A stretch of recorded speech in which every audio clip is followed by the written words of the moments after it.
খবৰলৈ আজি আপোনালোকে দিয়া বহুকেইটা খবৰ আমি লৈ আহিছোঁ। ৰাজ্যত কিছুদিনৰ পাছতে আৰম্ভ হ'ব বৰ্ষাকাল, কিন্তু এতিয়াও ৰাজ্যৰ প্ৰায়বোৰ মথাউৰি অৱস্থা তথৈবচৰ।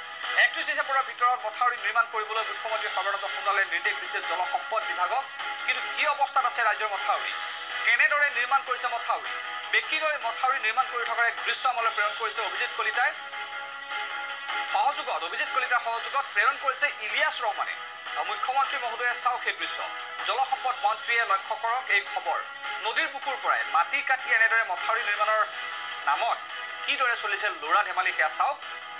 আমাৰ এজন সচেতন দৰ্শক ইলিয়াছ ৰহমান, তেখেতে প্ৰেৰণ কৰিছে এই বাতৰি। সৰভোগৰ পৰা প্ৰেৰণ কৰিছে এই বাতৰি ইলিয়াছ ৰহমানে।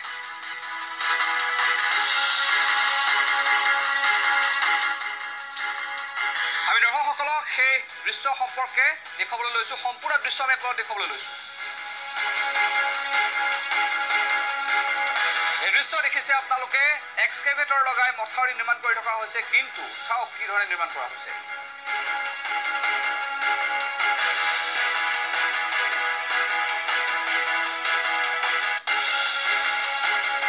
জনতাৰ খবৰৰ আন এক গুৰুত্বপূৰ্ণ দিশ।